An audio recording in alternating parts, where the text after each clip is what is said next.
The following podcast is a Dear Media production. Welcome back to yet another raspy episode of Probably a Podcast, guys. I'm still in LA. I still lost my voice, and we're still at Dear Media Studio, but we have Matt King here with us today. In the studio at Dear Media. Can you believe it? Can you believe it? We were actually just talking about how, it's such a big fucking deal. It feels really cool. I know everybody who's somebody records here. I'm a big fan of Heather McMahon. Absolutely not. Same. I was just like, is she here today? No. Am I going to run into her in the lobby? Who are you going to see? I know. Honestly, it's really cool. And this desk, we were just saying, because you guys normally see me at my studio with my couch, and being at this glossy desk with the Dear Media mics, I just feel oh, wow, really cool. And I love that it's a desk. Yeah, me too. We have to do a couch on most of our episodes, and I did a whole podcast with my fly undone. I know. Well, you'll have that. But you know what? My fly could be undone here, and no one will know. It's like the Zoom culture. Everyone was loving that they could just wear a suit up top and pajama bottoms. Yeah. It was an exciting time for everyone. I was soon enough the bit did end when everyone's imagine what I'm wearing underneath. I'm well, that's right. We're good. Yeah, we are good. We got there. Well, thank you for having me on. Absolutely.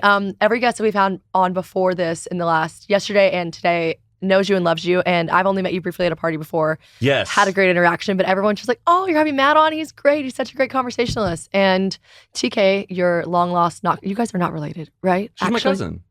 Our dads are cousins. Is this a bit? No, it's not. Okay, good. Yeah. Then your dads are cousins. Next question.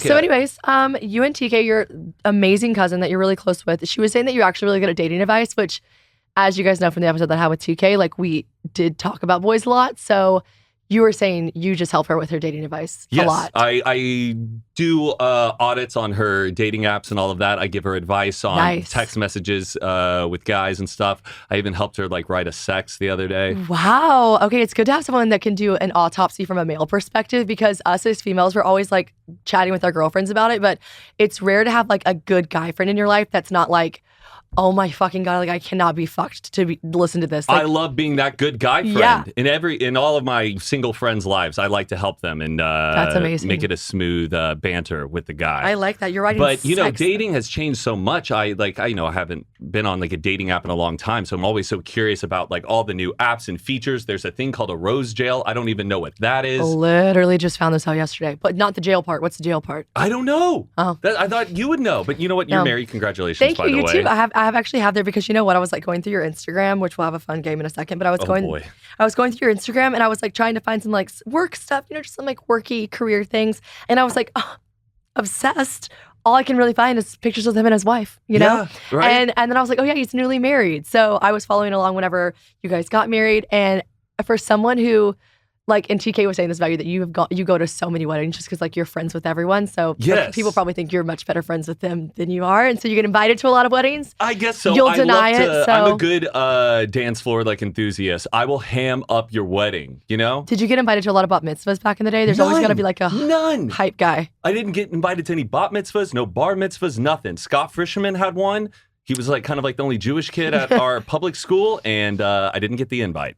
That's shout out to Scott Frischman. Scott. It's okay. We weren't that close, but maybe you'll be invited to his son's. Yeah, maybe he had a chocolate fountain at his. They always do. When it was a big deal to have a chocolate fountain. I went to one. I said they always do. I went to one bat mitzvah. It was my mom's friend. We didn't have a big Jewish community in South Carolina where I was from, and I got invited to a bat mitzvah. I was obsessed. I'm actually obsessed with Jewish culture in general, and so I was just locked in. Me too. And I actually was really hoping I would find a Jewish guy, so I'd convert for them. But apparently Jewish guys really just want to find Jewish women. So I was maybe. Right. Yeah. No, I'll do it. I'll convert. But anyways, I went to one bat mitzvah, and I remember being Mom, there's a fucking chocolate fountain. But yes, I didn't say fucking. It's just peak. Oh yeah, right. It was incredible. It was really cool. So yeah. Dating advice. No, your wedding. I was saying that it was just a lot of really great clips, and I was so I actually just got married. We had our wedding celebration. We got married legally a year ago, but then we had our big wedding celebration in Italy recently, a month ago. But all the stuff that you're posting, I'm oh my gosh, the planning of the wedding, the cake, y'all saved your cake, but since ours was in Italy, we couldn't travel back with the cake. Yeah. But we saved a layer of cake from a bridal shower that was thrown for us. Oh, perfect. That counts. Next year we'll eat that bad boy. Your cake? Oh wait, you haven't had it yet. Well, yeah, we just had our wedding celebration. We were we've been married on paper for a year, but that was just a special little moment that we did for ourselves. Got it. A year ago, but we had the big celebration with everyone and the white dress and all the stuff. Is it wrapped in saran wrap? Oh, you should do that. Okay, Even is it too late? Ours was wrapped in saran wrap, but we removed the saran wrap before we opened it, but people were roasting us about it. I don't know. It's just a little bit more sanitary, I think. To wrap it in saran wrap, and they were roasting you for wrapping it? No, we had wrapped it in saran wrap, but they didn't see the saran wrap, so everybody was grilling us in the comments about not the saran wrap, and we were like, we did have it. But I just want to let you know that it also may... well, ours has been in the freezer for about a month now, so maybe we'll just... Fine. Oh, okay, You're good. Fine. Okay, good. I think it's just the moment anyways, right? Yeah. It's just like the fun... No, yeah, it's just one bite, and it actually tastes not that bad. Okay, great. Yeah. How do you feel wearing a wedding ring? That is like such a fun thing, I think, for men, because we wear ours for a year longer than y'all's. Yeah, you know? and I'm not that much of like a jewelry guy. It is nice. I do like wearing it. I do think I need to get it like resized and bring it down just a little bit because I take it off. Like when I get home, I don't sleep with Patricia. it. A lot of Patricia knows. Patricia doesn't sleep with her. Do you sleep with your wedding ring I don't. on? No. Okay. But do you wear it like all day in the house, or when you get home, do you take it off? No, if I took a shower and I took my ring off and I woke up that next morning and I wasn't going anywhere, like I don't put it on. Yeah. Like I'll be in the house and then it becomes a problem if I'm like filming myself. Yes, and everyone's like, she doesn't have a ring on. Matt doesn't have his ring on. And I'll be like, wait, but James puts his on every morning. It's cute. He like wakes up and he like puts his on. But mine's more of a like, it feels like a piece of jewelry. Like it feels like something I'm putting on, like a watch or something. Yes. So, and I just want it. Sometimes when I'm home, I just want to get it all off. You know? Like if I go to the bathroom, sometimes I can't like go number 2 with like jewelry on. I'm taking oh yeah, that too. Just need it off. Is that like niche or no? No, it makes total sense. Just do you have a gym ring? No, jeez, no. I bought like some like the rubber rings, and then I just thought I looked ridiculous at the gym. Yeah. No, actually, like this is really not. It's shade towards people who do it, but like everyone live your truth. But like when I see those rubber rings, I'm just like, what are you like? Are you an electrician? Like what do you really need a rubber ring for? I just want to signal to the people at the gym that I am a married man. No, I think it's really sexy when I see James with his ring on because like I guess he put his on so much sooner after I had mine on. And it really is crazy when you first get engaged and you wear your ring out, like as a just a female, when you're not around like your husband or your fiance or whatever, your boyfriend, and you're with your girls. Like, of course, like, I don't know, guys will come and talk to you and then maybe it takes a second to get in conversation and then maybe you do or don't at some point have to be like, sorry, I have a boyfriend. Yeah. But like when you literally have an engagement ring on, you're like, wow.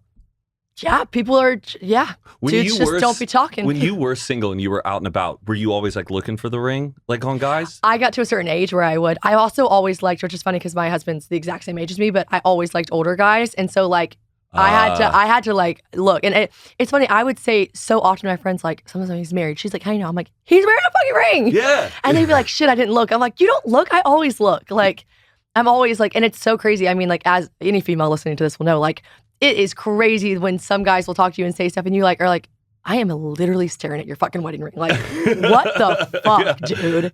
It's crazy. Men, you know? I know. Despicable. There's a lot of bad ones out there. There's a lot of bad eggs, but not you guys. Yeah. No. Y'all are wearing your rings and y'all are being good. That's right. Okay, let's address you being from Texas first and foremost. Yeehaw. Yeehaw. Texas fight. This is our year. I thought you said Longhorns go.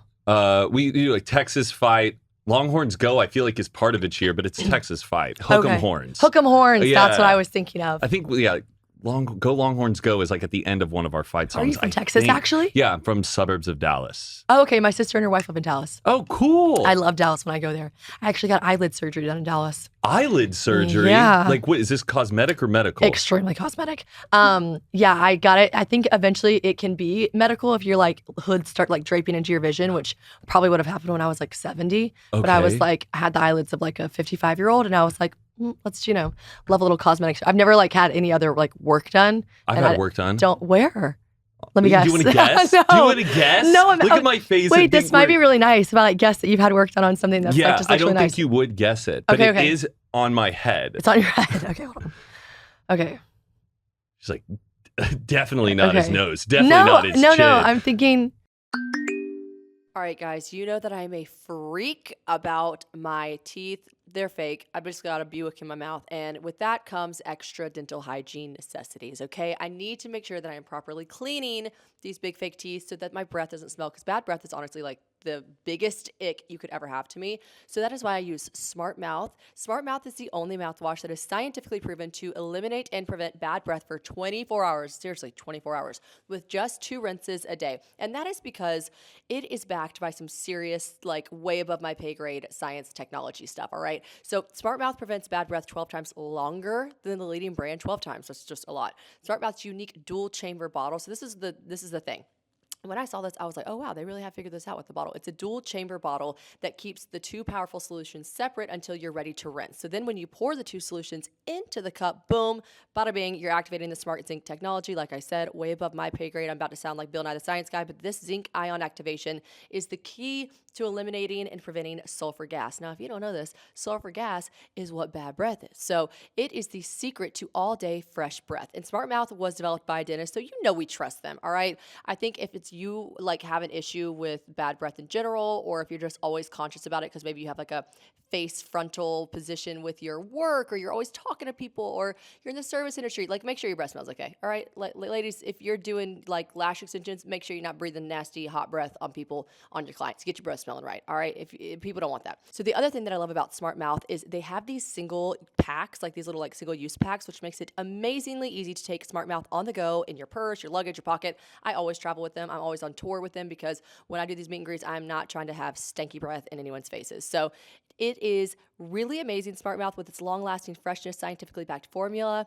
And you can just easily take these on the go with you, which I love. So don't miss out on 24-hour fresh breath. Find Smart Mouth at CVS, Walgreens, and Walmart, and visit smartmouth.com/probably. That's www.smartmouth.com/probably to snag a special discount on your next Smart Mouth purchase. That's www.smartmouth.com/probably. Your mouth will thank you.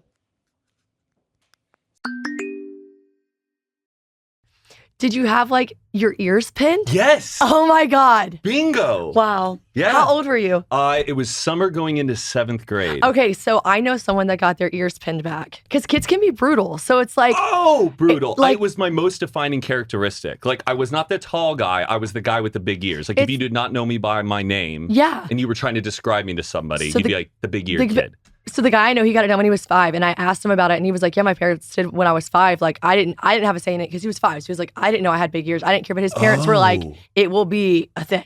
See, so like, my mom had it done like in the 60s. And then my brother and I, we both had big ears, and we were like, where do we get these ears from? This is going to happen to your kid. I know. And I'm still on the fence if like I would do that to my kid. Definitely not at 5, but like right. No, that if they were like curious, I would be honest about it. And if they really wanted to. Did you ask your parents for it, or did they bring it up to you guys? My mom kind of suggested it. My mom was having like wine with her best friends, and they were like, Matt, come here. And then they were like talking about like my ears and stuff. And they were like, would you ever want to get it done? Did it make you feel bad? Did everyone at school know you did it, or was it a secret? Yeah, they did know I did it. I wish I did it from going from elementary school to middle school because I would have met a bunch of new people that didn't know me with my old ears.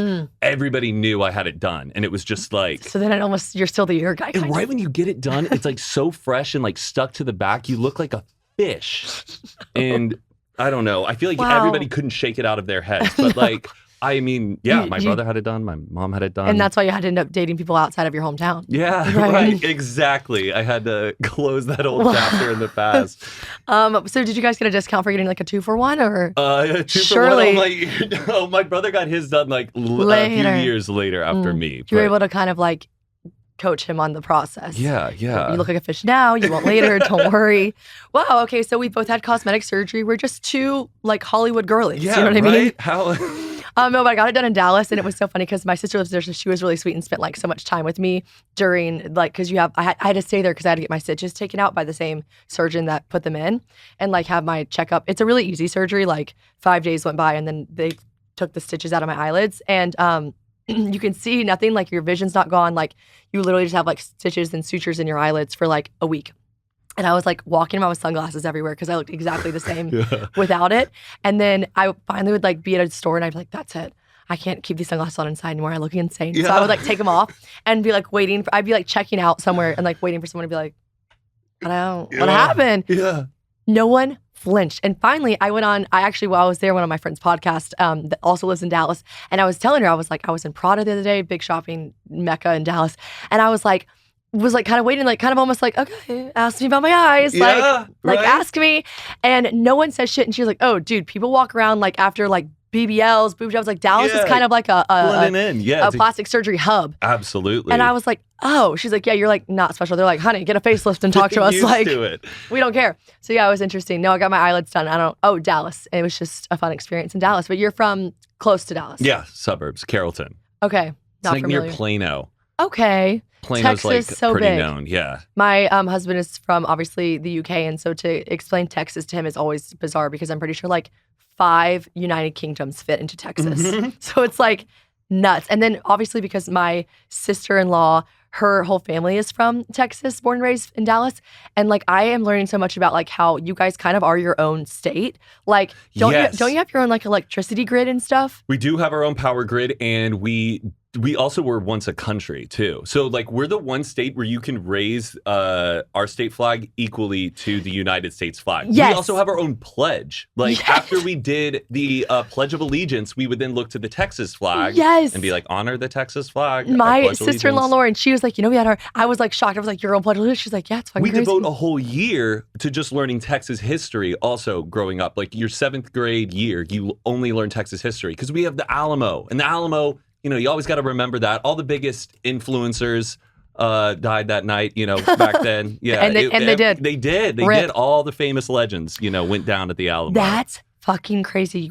I thought you were just going to say you learned about your state history. And I'm like, well, yeah, obviously we learned about like our state bird and our state whatever. No, but I'm talking about for like a day or two y'all have like 7th grade is the Texas year. It is ingrained in us. It's the year for new ears, and it's the year where you learn about Texas. Yes, absolutely. Wow. Yeah.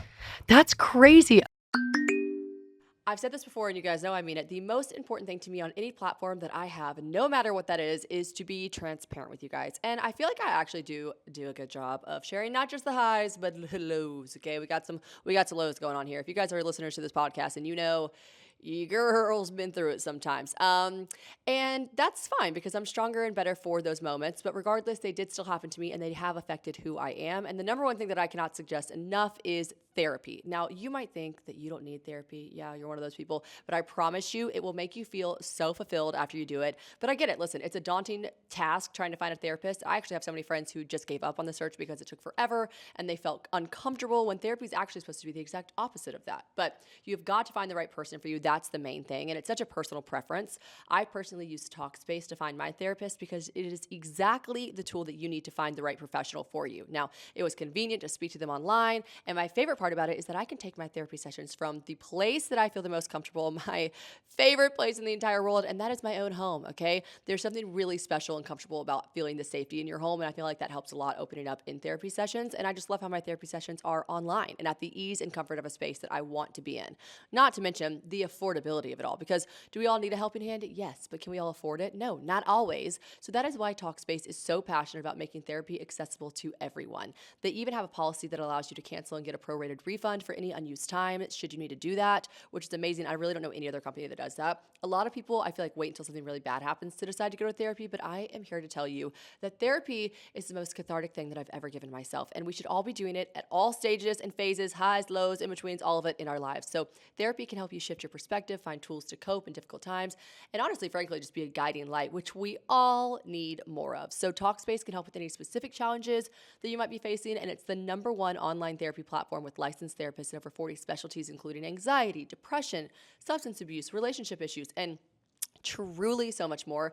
And as a listener of this podcast, you will get $80 off your first month with Talkspace when you go to Talkspace.com/probably. To match with a licensed therapist today, just go to Talkspace.com/probably and enter promo code SPACE80 to get $80 off your first month. And that is Talkspace.com/probably, promo code SPACE80. Okay, talk to me about Vine because first and foremost, much like the Alamo, rip. Rest in peace. I know, R.I.P. But like it had to die, I do think. It was sad when it died. It was. And then what happened to it? Is it just kind of like MySpace, like it just fizzled or? So Vine was bought by Twitter. But Vine was really unique in its moment in time when it first came out because it was like the one social media app that was like hosting micro video content. Like Instagram didn't have video. Facebook was just getting into video. Twitter didn't have video. So they bought Vine as like this way of hosting videos for Twitter. But then Twitter realized, wait, we could be hosting videos within tweets. We don't need another app. Right.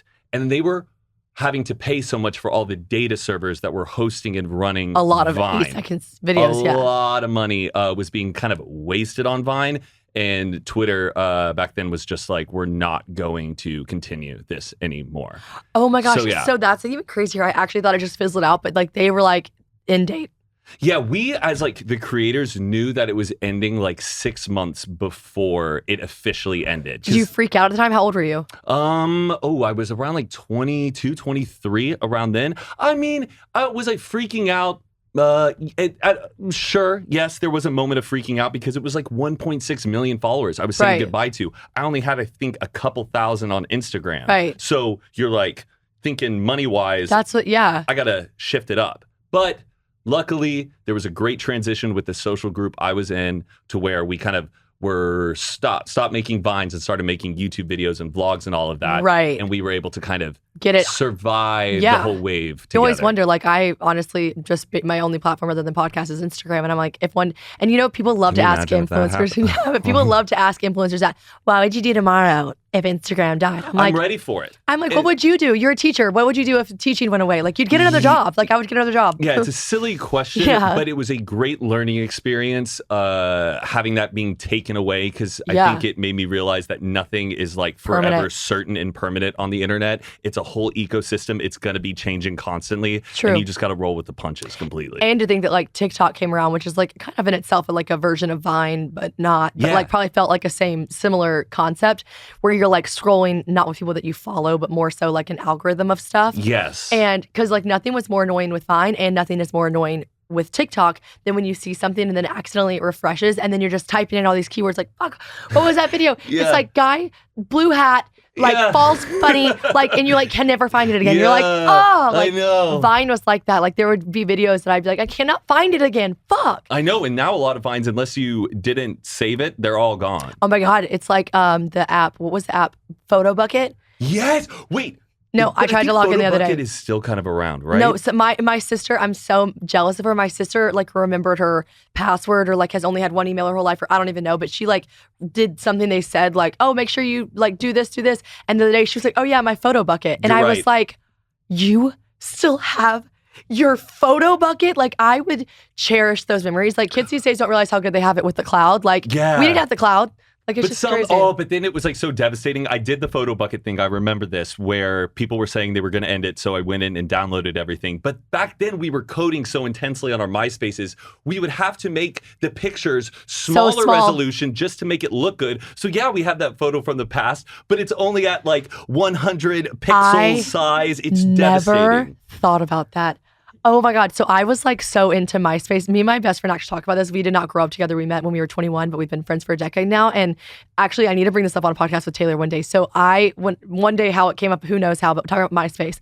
And I was like, oh, I was like a legit coder. Like I'm not a math girly. I'm not like anything. Like I'm not good at science, math, any of that stuff. But I learned like HTML like coding for MySpace. And I was trying to like kind of brag about that to my friend. I was like, yo, I was like the coder girl. Like people would ask me to like make their text move. People would ask me to make this bigger and that bigger. And I'd be like, yeah, you just do this. And she goes, I owned and operated a MySpace background website. Like, where you would go to get backgrounds. Oh, yeah. She was like, I coded backgrounds. I was like, oh, shit. And you would share the code with other people? Yeah. So you were really good at it? My friend did that part, but no, I never made the backgrounds. But it's just crazy the stuff we would do, but I never thought what you just said. But you didn't know how to link. You were making the images smaller. So any saved images we even have from that era are condensed. Right. I wish my parents recognized what I was doing during that time. My parents were like, get off that computer. I was like, I'm literally coding. I could have made like the next fake Facebook. But you know what? I'm happy where I'm at now. I'm not sure I could have done that. My parents were still probably... even to make just like a GIF was like a whole process. You had to go into Photoshop, make layers and layers and layers and move the thing bit by bit by bit. You know what? We were ahead of our time. We were like these days. Kids these days with your apps doing things for you. I know.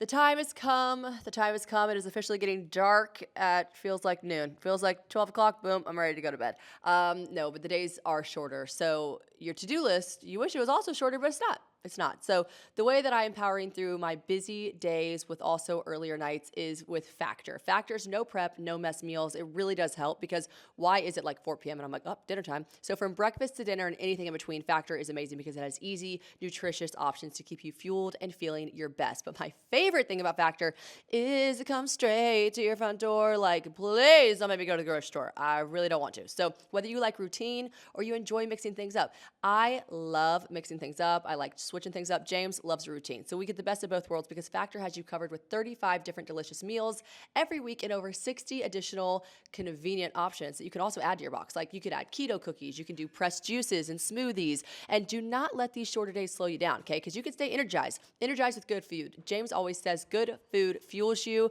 so you can stay energized with America's #1 ready-to-eat meal delivery service. And Factor lets you do you, okay? You can choose from 6 menu preferences to help you manage calories, maximize protein intake, avoid meat, or simply just eat well balanced. Here's the thing, Factor's meals are chef prepared, but they're dietitian approved. So you're not going to just love how Factor meals taste, but also how they support your goals. It really does feel like you ate restaurant quality food, but with like the actual just dietitian side of it, you feel like you made a home cooked meal. You know what I mean? It's just amazing. So check this out. Factor is cheaper than takeout and dining out, which we love. So you can put that money that you save towards something better, like holiday shopping, or, you know, this is a finance podcast, maybe reaching your financial goals. But you can, regardless, feel guilt-free with eating comfort foods like home-style chicken and gravy, loaded mashed potato with pork chops, and also some feel-good vegan options. If that's your vibe, they got sweet potato and chickpea curry. They got globally inspired flavors like Peruvian shrimp and red pepper, grits. Oh, God, I'm hungry just reading this. It's just so good, and there's no sacrificing quality for convenience with Factor.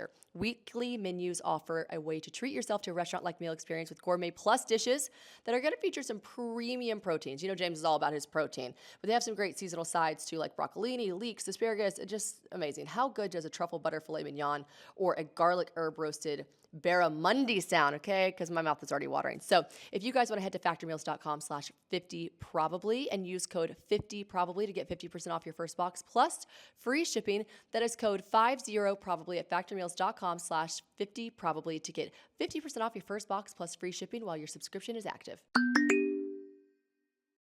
Okay, so talk to me about your wedding, because if you're someone that you truly got, sorry, shifting gears really quickly. If you get invited to a lot of weddings and you have a lot of friends, which it does seem because every single person that's come into the studio has been like, Matt King. Yeah. How did you, because this was, everyone keeps asking me and my husband this because we had a guest list of 64, because we had a broad wedding, so it was smaller. Right. Half were coming from Europe already for his friends and family, and then half were Americans. So like we just wanted it to be small and intimate, and picking 64 people was so difficult because 64, that's brutal. You have to think like if I picked 15 people, most of my friends are married or have partners. And so then that's immediately 30. And then if he picked 15 and they're married, or half of them at least are married, then that's 15. And then boom, you're at 60. And then your parents, yes, they also have friends that they want to invite exactly. as well. So what was y'all's guest list number, first of all? It was around 420 people. I think. You're fucking kidding. I know. We put out 400 invites and we thought, oh, surely there's going to be a good percentage of people who will not be able to make it. You're kidding. Yeah, 400. It was a conference. Oh my God. Did you have lanyards? Like you literally, that's fucking crazy. I know. We needed name tags. We didn't have name tags, but it was a lot. If you would have gone to my head and made me guess, because I assumed you had a big wedding. I still didn't know. I still didn't look, and no one told me. But I was like, oh, a good question would be like, I imagine you had a big wedding. Like, how'd you pick? But like, I would have guessed, gun to my head, I would have been like 250 is like a lot, but kind of normal. Like a lot of people have 250 people wedding, but that's considered like a big wedding. I was like, what if he says something crazy like 300? 400. 420. 400. And that range. And I think even more. And like some extras added. So like how do you plan? How do you do that for a year? Well, you have to, if you have like a 400 person wedding, you kind of got to split it up into 5 different groups. It's, you know, the groom's parents. Sure. Their invites, the bride's parents, their invites, me and my friends, as the groom, my friends, my wife and their friends, and then our friends. Does that make sense? Yes, it does. So you got to kind of like balance that all out. So like everyone's happy and you kind of ensure that you get enough representation. When you have those big groups, and this is what the only thing I will say about having a small wedding was, it was easier because no one's confused about the circle. Like when I really truly only was able to invite 15 to 20 of my friends, there was only a couple people that thought, I should have been in that 20. I know. And so it's like MySpace top 8 all over again. Yeah. And it was awkward for some people. And like, I just had to tell them like, straight up, like, I'm so sorry. Like, we only had this amount of it. I still have people come up to me today going, why wasn't I invited because to your wedding? Because you had 400 people, Matt. So when you have that many people, it's way harder. I think that's a rude question. Don't ask somebody why you weren't invited to their wedding. Just don't do it. No, I agree. But it was easier. I explained to people, I'm like, there weren't too many people that were confused on why they weren't invited when they saw how many people I invited. Only like one or two, right? That were just like awkward little conversations I had to have. But when you have 400, when you have even just 200 people, everyone thinks they're a part. They're like, I must be in the top 200. So it's way harder when you have a big wedding because everyone thinks I'm obviously in the top 400. Oh, yeah. So that's way, way harder to have a big wedding. I even had a buddy who tried to pay me to like invite one of his friends to come to my wedding. You're lying. Yeah. He goes, please, can you invite them? I'll pay you. Why did he want him there? What? Why did he want him there? Because the buddy thought he was invited. He was like, I can't wait for Matt and Patricia's wedding. I was like, oh. Before I got married, and no one even knew I was having a small wedding yet. So it was fair enough for some people to say it. But the amount of people who were like, I literally am the wedding messenger, I literally cannot wait for it. I was like, it's so tough. I know it's going to be exciting. Epic. No, but you just can't look them in the eye. Yeah, at least I had a really small wedding. So I was able to like throw that out there. It's a good excuse. You only had 68 people? Yeah, just about. 64, but 64. Like, wow, 400 is crazy. Okay, so you had those 5 groups. But can I just clarify? I did not accept payment for that guy. I said, I don't want the money, but I'll invite him. But guess what? The friend couldn't make the wedding. So all good. Do you know that I had one situation with my wedding where I did not have any more space, but like I thought I would get in trouble if I didn't invite someone, and someone was like, she'll say no. And I was like, I can't risk it. No. And they're like, I promise you, she won't be able to go. And I was like, okay. And I did it and she wasn't able to go. But like, I was like, it wasn't that I didn't want that person there. I just physically didn't have another chair because that was the issue we ran into because our terrace was so small that our planners were like Italian and they were like, no more, too many. No more. And so I was like, okay. So I was like, I'm really banking on her saying no. Okay. All right. So you had your 5 groups, right? And then you had to pick a venue that could hold 400 fucking people. Yes. Where did you guys get married? Well, we got married in Birmingham, which is where my wife is from. Okay. We got married, the wedding itself, the ceremony, that was in the Greek Orthodox church there, which is the same church her parents got married in. That's really sweet. Really beautiful. And can obviously hold 400 people. And obviously can hold 400 people. And then we had the reception at a place called The Club, which is like a social club in Birmingham. And what's great about that, the same place where her parents had their wedding reception. So wow. It all kind of was like full circle. It was great because like her mom, already had great connections with the church. So special. Great connections with the venue. And the church is free. That's nice. There you go. That's nice. Absolutely. My best friend just got married in her childhood she got married 3 weeks after me, and she just got married in the backyard of her childhood home. I love a good backyard wedding. And it was huge and it was fabulous. Like it was not like a backyard wedding. Like it was like the bougiest, coolest thing ever. But I just kind of like Katie Austin getting married at her like parents' backyard, but like happened to be like the most like bougie, coolest thing ever. So like when you have that special component, like the fact that you got married where your wife's parents got married and then had the reception, like you cannot put a price on that. Like that's so special. Like our wedding was amazing and special and so wonderful and in Italy and the best time ever. But it didn't have that like sentimental moment to it. And when you can have that in a wedding, that's really beautiful and cool. I'm very blessed to have had it there. It was perfect. That's really cool. And so any number, like any things that went wrong because it was such a big wedding or everything? The only thing that went wrong was that, so you know how there's always like a cocktail hour right before like the reception of course. starts? Where like y'all take your pictures and stuff. You kind of have like your whole, all the wedding guests in one area and then you allow them to come into the bigger area. Well, there was a terrible windstorm or something happened where the entire bar outside fell over. Nobody saw that, but they basically like could not accommodate all of those people out there on the terrace. So everybody had to come into the reception venue early. So they were like still setting up or something? No, it was already like kind of set up, but like there was just the transition wasn't what you wanted it to be. Yes. And me and Patricia, we were already in like this private room eating by ourselves because that's always like a good thing at a wedding. Like to when you have a big wedding, force yourself to like eat with everybody else. Eat by yourselves during when that cocktail hour is happening. And we were looking out through a window and we were like, oh, wait, why is everybody in there? And we didn't get that like moment of getting to walk around. By yourselves, yeah. Yeah, by yourselves and seeing it in all of its detail. Because when you walk into your reception, everyone's pulling you everywhere. True. Attention's all over the place. You don't get like time to soak up all the details and like the work that went into it, which I still got that out of my own experience. And you get to see it later on in all the pictures and videos too, which is nice. So other than that, nothing else went wrong. Guys, you know this about me. I'm a camel, okay? And I'd be talking, and my throat gets dry, and I'm not hydrated. And James always says to me, you need to drink more water, but I don't like drinking water that's not fun. And fun water to me is this Gatorade hydration booster. And that is because not only does it taste delicious, but I know that I am turning one bottle of water into a lot more actual hydration inside my body, which I love. Personally, my favorite flavor is the tropical mango. I love anything mango, but the reason I like it so much is because it only has 5 grams of sugar, and that is in comparison. I used to drink other electrolyte mixes, I won't name names, that had up to 11 grams of sugar in it. Like, that's crazy. 5 grams of sugar. We only have 30 calories in this. Some of these other ones had hundreds of calories in just one little packet. I love it. I take it, I shake it, boom, I'm so much more hydrated. And the cool thing about this in the Gatorade Hydration Boost, which they have a lot of flavors. They've got the citrus berry, they've got the watermelon strawberry, and the tropical mango, which is my obvious favorite. But it's derived from potassium salts, watermelon salt, which is really cool, and just good old-fashioned potassium. And that's what you need, because you got to replenish those salts inside your body. That's what we want to do. It's got no artificial sweeteners. It's got no artificial colors. The colors. I'm like, well, I don't need my drink to be bright blue. And it truly is just a good, healthy alternative to help you drink more water. And then the best part about it is it doesn't have so much sodium. I know that like the point is to get more sodium in you to replace the salts that you lose when you sweat, etc. I get it. That's the point of hydration. Again, I'm a camel, so it's fine. But like, this has nearly half the amount of sodium that's in, like, for instance, like Liquid IV, which they have so much sugar. They have so much more sodium, and you can't drink it. Like, it's just too salty. And this has half that, nearly half that amount, which is just great because it's actually doable to drink. It tastes delicious. It keeps you hydrated all day hydration, baby. And I love that about it. So in between my sets, in between my takes, and just in life in general, I am always drinking Gatorade Hydration Booster to keep me more hydrated. And also, you can use code BOOST20 on Gatorade.com to get yourself 20% off. Get all the flavors. You need them. They're individual. They're easy to pack with you. Love it. Gatorade.com, BOOST20 for 20% off.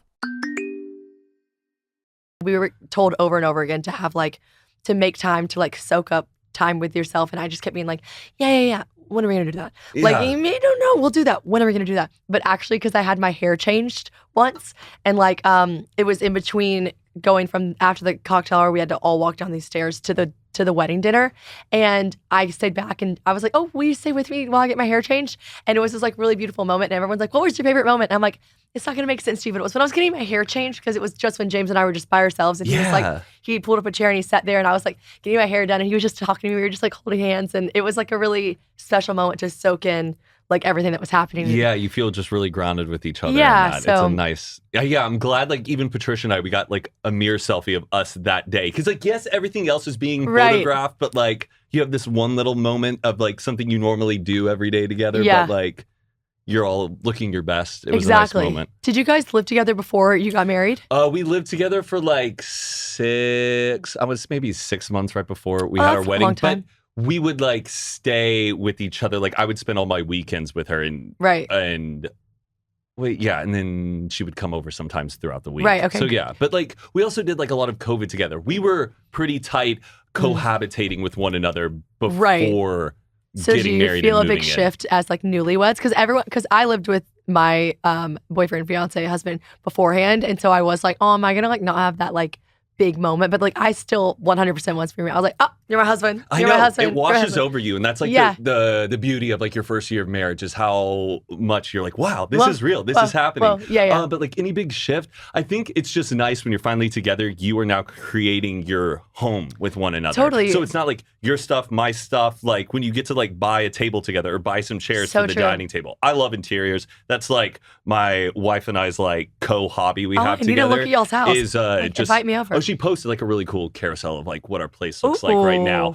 But it's fun making your place together, and that it's your own, and that when you buy something, you're like, oh, we're gonna have this for like maybe the rest of our lives. I bought a butter dish the other day. It's an alligator butter dish, and my husband was like, cute, and I was like, yeah. And isn't it funny that one day our kids are gonna be like that old alligator butter dish? And like I like thinking of the exact same way. I like thinking of stuff like that. I also feel really like lucky and blessed. I grew up in like a really beautiful like family home, and like my parents are just like still together and very in love. And I have like weird quirky memories of like a random cookie jar with like a thing on top that at the time I was like, what the fuck is that? What kind of cookie jar did you have? It was a bear, and it was like, but its head came off obviously. But then we had one that we made her when we were really young, and it's a fish eating another fish. And I'm from South Carolina, so we put like the football rivals, Gamecocks and Clemson. Love it. And my parents still have it, but it's like the dumbest, weird cookie jar made by us kids. And like, I remember thinking when I was younger, like, get rid of that old thing. She's like, no, y'all made it. I love it. And now I always think of like, it's just little things that kids hold on to. A strawberry cookie jar. See, that's cute. You never forget a cookie jar. You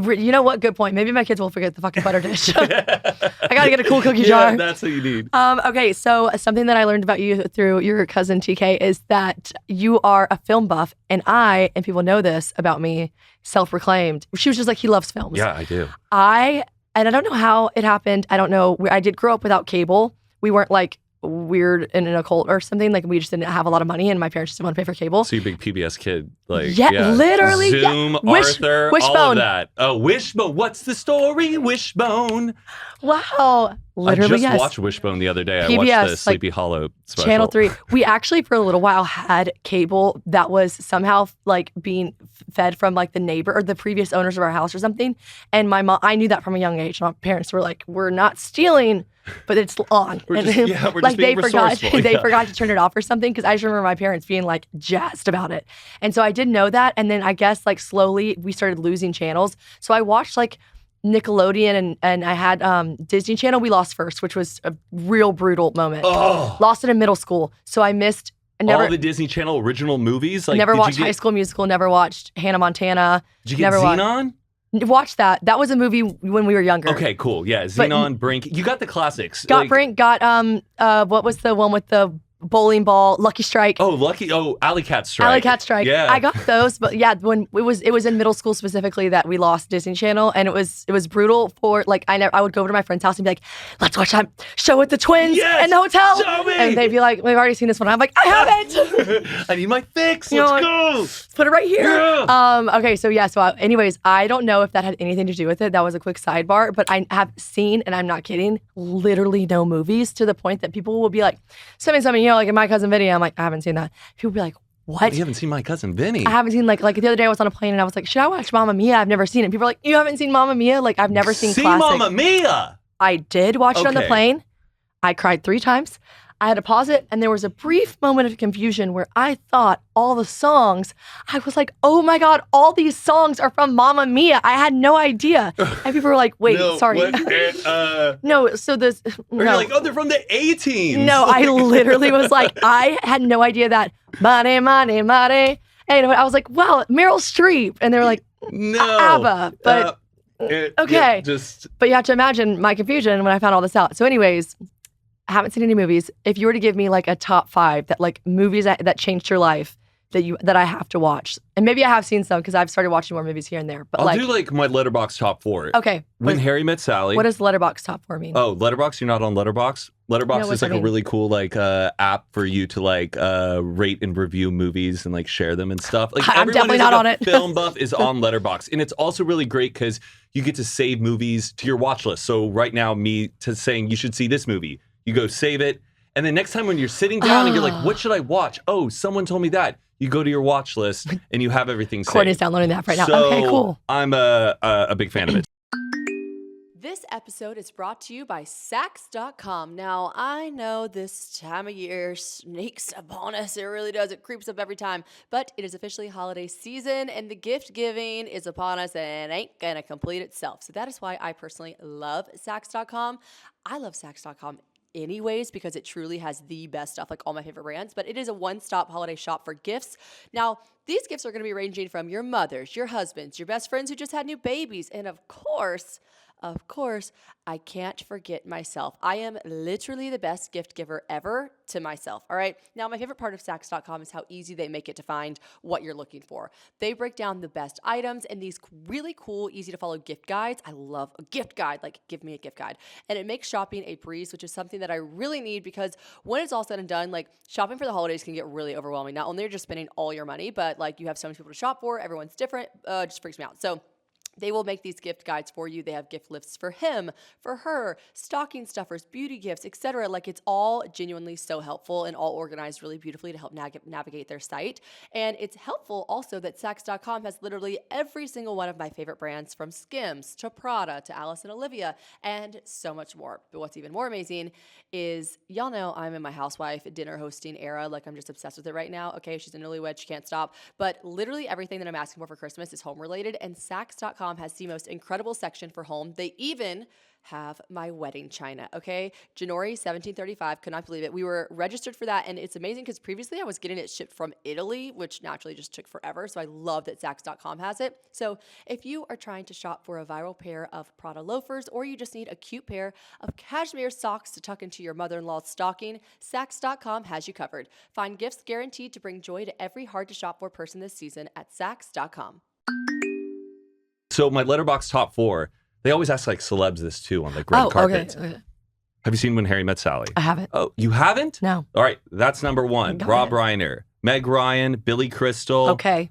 Or 1989, set in New York City. It's perfect. It's beautiful. It's the best rom-com ever made. 1989. 1989. I mean, the 90s and like were the best time for rom-coms, and early 2000s. Absolutely. This one, like, huge game changer. It's written by Nora Ephron. She wrote Sleepless in Seattle. Oh. You've Got Mail. Never seen that.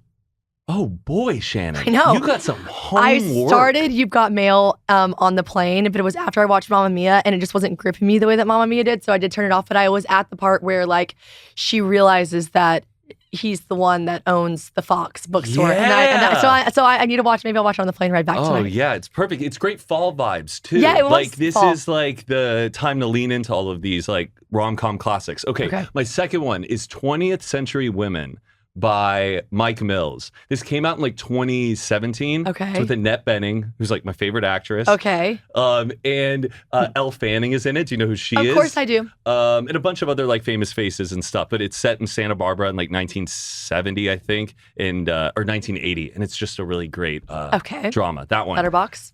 And then, what's Two my more. Rear Window? Have you ever seen that? Alfred Hitchcock. It's from the 60s with like Grace Kelly. I've seen and Birds. James Stewart. Birds is a great start. That's really great. You've seen Birds. My parents made me watch it, and I don't know if it was like a cautionary tale, but like I really had a big fear of birds after that. Oh, that's my mom. That's my mom's like scariest movie Yeah, ever. yeah, That's why I can never have a bird, was because of birds. Yeah, I think my mom and dad were like, "This is a scary movie," and by the way, it was. Oh, It is a scary movie. It's spooky. It's but spooky. Rear Window is like, are you into like voyeurism? Are you like a bit of a spy? Oh, could be. This I is can't like, tell you if I am. have you ever seen Disturbia or like? No, but I've seen Signs. Oh, my wife hasn't seen Scary Signs. movie. We might be watching Signs tonight. I actually think Signs is why I'm not a scary movie girl. I do not like horror films. I don't like scary movies. I don't actually even understand people that like to scare themselves with stuff. Like, I'm borderline, like, no, can't go in a haunted house. Well, definitely can't go into any haunted houses you were talking about earlier. Oh, no. But anyways, I watched Signs, and I think that was my the catalyst movie that I was like, and I don't like scary movies, and I don't want to watch anymore. Any more scary movies, like with the fingers to get chopped off under the door. Yeah. Very vividly there. Okay, so sorry, what was it? Rear View? Rear Window. Rear Window. Rear Window. And then my fourth, I always think your fourth should be like a wild card. Okay. Like, it's not hailed as like a classic, but I think it's like a classic. Bring It On. Oh, I'm seeing Bring It On. I'm not a monster. I love Bring It On. I love Bring It On. Bring It On. I love that movie so much because it was the one PG-13 movie that like was my first PG-13 movie. My babysitter, she lived next door. She was a head cheerleader. When she'd come over, she's like, "Don't tell your parents we're watching Bring It On." And I was like, "Yes!" And this was like my one like. And I'm Big Red. I love it. Such a classic. So yeah, those are my top 4. Okay, that is a really good one. Okay. All right, movies that I need to download Letterboxd. So we have a fun game, and I totally ripped it off from Dear Media because they played this with me when I first got here. And they pulled a bunch of random photos from my Instagram, and they were like, we need some context behind these. Oh, boy. So if you're watching at home on YouTube, you can see these photos. And if not, I want you to describe what the photo is that you're looking at for those listening. Okay, here's the first one.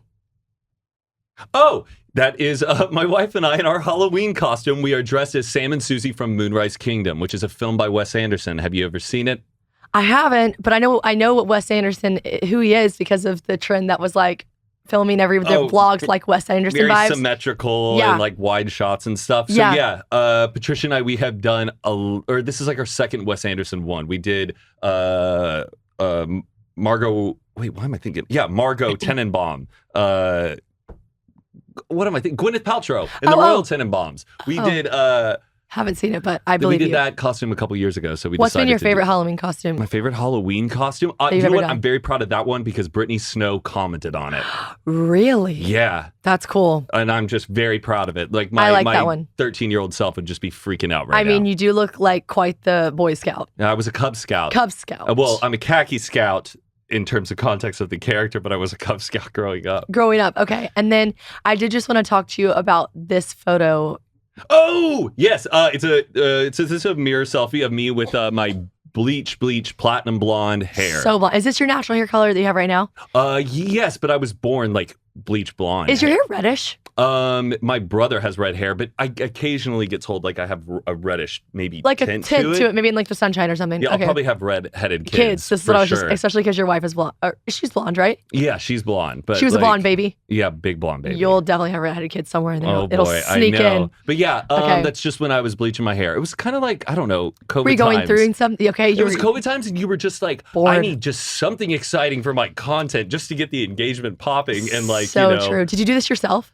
No. Okay, well, I was going to say it looks really well done. I would never do that myself. No. I don't know if I'll ever do it again, but I do like to do it. I saw a photo with you, and I was going to screenshot it and be like, what is this frosted tip era? But I think maybe that was just your blonde hair growing out. It was, the growing out part. Got it. Okay. Now what about this one?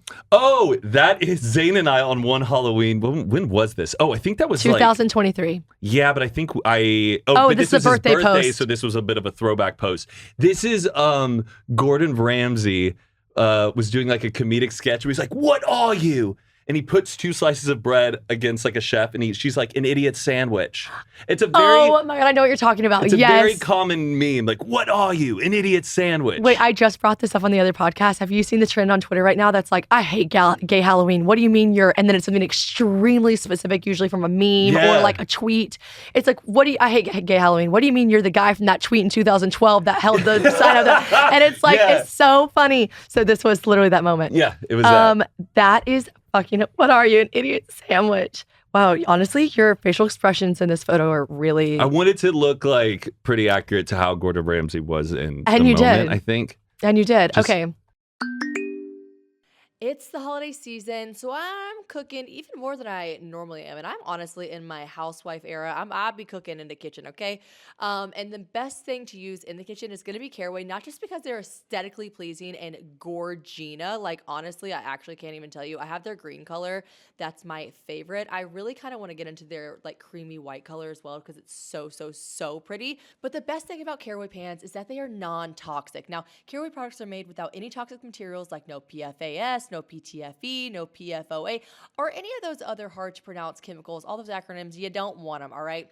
But my favorite thing about caraway pans, and like, we're just a big egg eating people in this household, and the fact that they have a naturally slick surface from their ceramic, it means that minimal oil or butter is even necessary for that slide off the pan eggs that are easy to eat, easy to pull off, and then most importantly, easy to clean, because nobody's trying to sit there and let all the pans soak. If your husband is a soaker of pans, tell him to get over it. He's not doing that anymore because you guys are going to have caraway pans.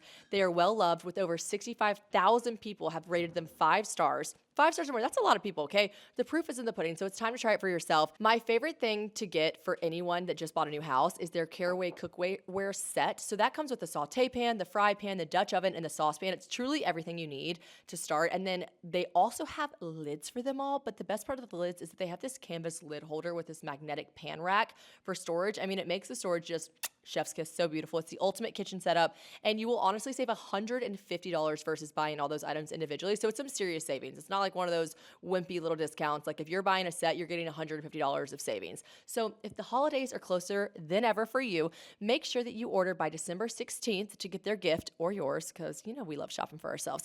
Underneath the tree in time, visit carawayhome.com/probably10 to take advantage of this limited time offer for up to 20% off your next purchase. Again, that is carawayhome.com, carawayhome.com/probably10 to get new kitchenware before the holidays. Caraway, non-toxic cookware made modern.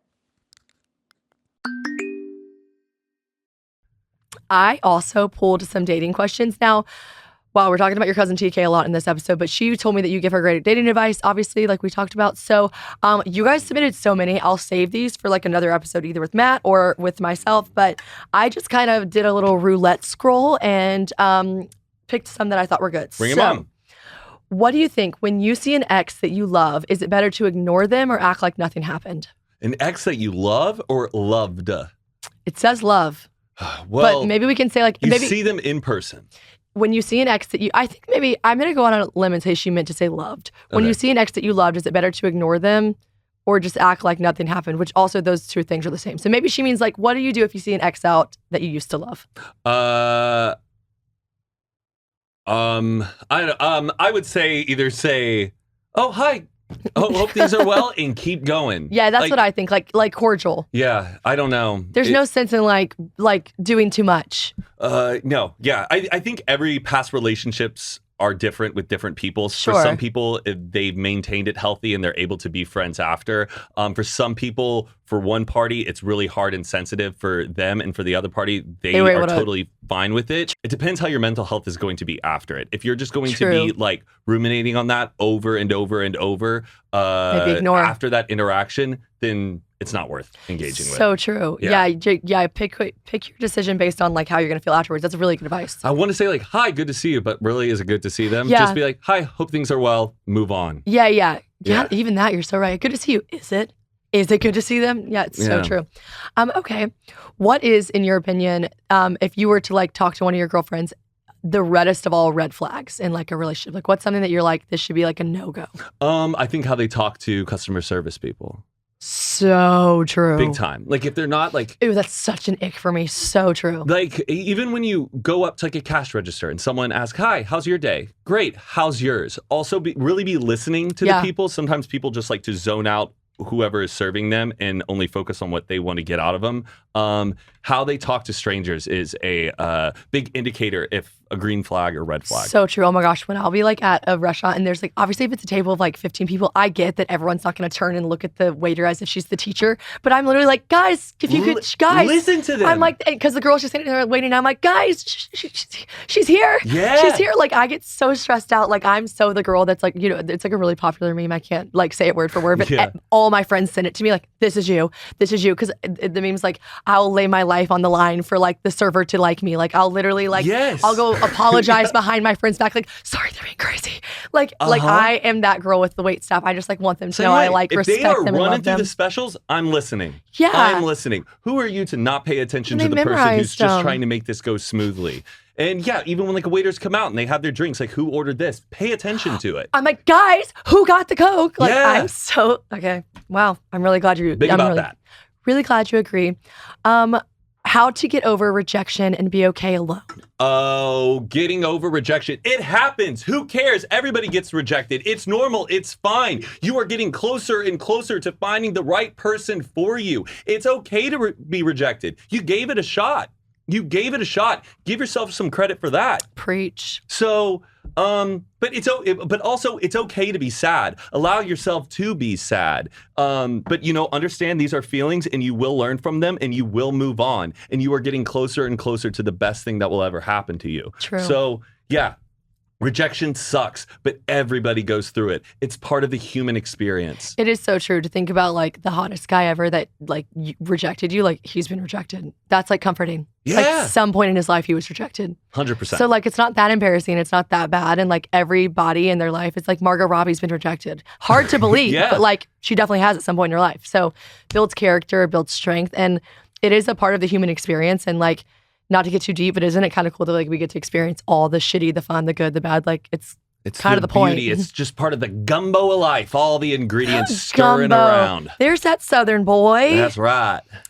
Okay, last question we have. Why are men only wanting to hook up? I have no idea how to find a genuine good man. Why are men only wanting to hook up? Well, I don't want to speak on behalf of all men, and I don't want to assume that all men are just wanting to hook up, but I think men are prone to being very shallow. They're thinking with their penises a lot of the time. They don't, and they're like, honestly, like big children at the end of the day. To your point, I think all guys do just want to fuck. Like, that's just for sure true. I don't want to say all guys, but like, no. because they're all too guys nervous. Are trying to fuck. Because they're too nervous. They're not comfortable with themselves yet fully. They are too scared to open themselves up to other people. So it's a good fail-safe. It's the fail-safe is that they just want to have that instant gratification with like physical.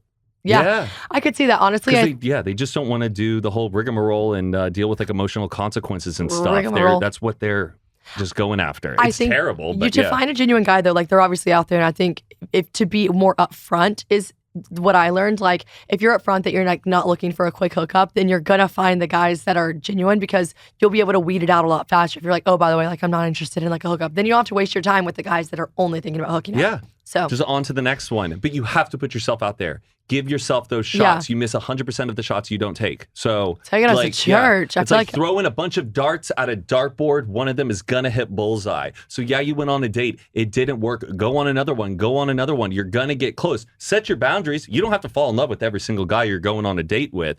But just because you had one bad date, don't let that scare you from going on more. You have to give it more shots. Go to that party. Say yes to things. Put yourself out there. Be kind to yourself. If you're really not up for it, then don't do it. Yeah. But like, I like that. Wait, now just out of my own curiosity, I have to know, how did you and Patricia meet? I saw Patricia at a football like watch party. It was like a college game day. Here in LA? Here in LA. Okay. A bunch of people rented out an Airbnb, and it was kind of a mixture of different friend circles. Her former roommate. Pre-COVID or? Pre-COVID. Hate that we have to ask this. 2018. Her roommate at the time went to UT. I went to UT, so a bunch of alums were there. And we were watching some big sports game that day. And I saw Patricia. Did y'all have mutual friends then? Yes. Okay. But yeah, we had mutual friends. Gotcha. We did. But not super tight knit. It was still, she was a very distant friend through friends. You basically just got invited because you went to UT. Yeah. Got it. And I love rooting for my team, but I don't keep up with like sports politics. I cannot like tell you every single player and what the drama is and what happened last game. I can't do it. My wife can. I saw my wife across. I saw her. Couldn't be me.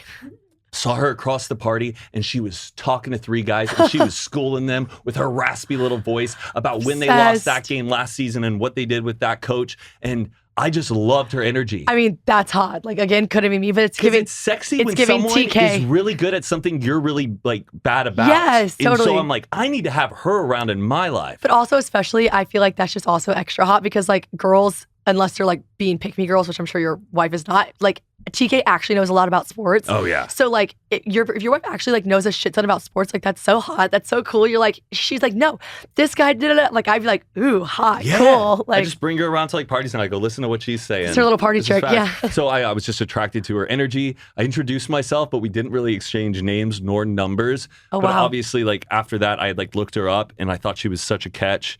And then I was at a bar months later, because I also wasn't really ready to date, but I always thought that Patricia girl's a really great girl. But I saw her at a bar and she was with another guy and they kissed. No. They kissed. You watched and it I was crushed because I'm like, no, she's a boyfriend now. Oh no. Then I asked her friend, is that her boyfriend now? And she goes, no, she's just like on a date. She's been like kind of seeing this guy. I'm like, so what, is that her boyfriend now? It's not official. So I texted her the next morning. I'm like, do you want to get brunch with my no friends? Way. And she said yes.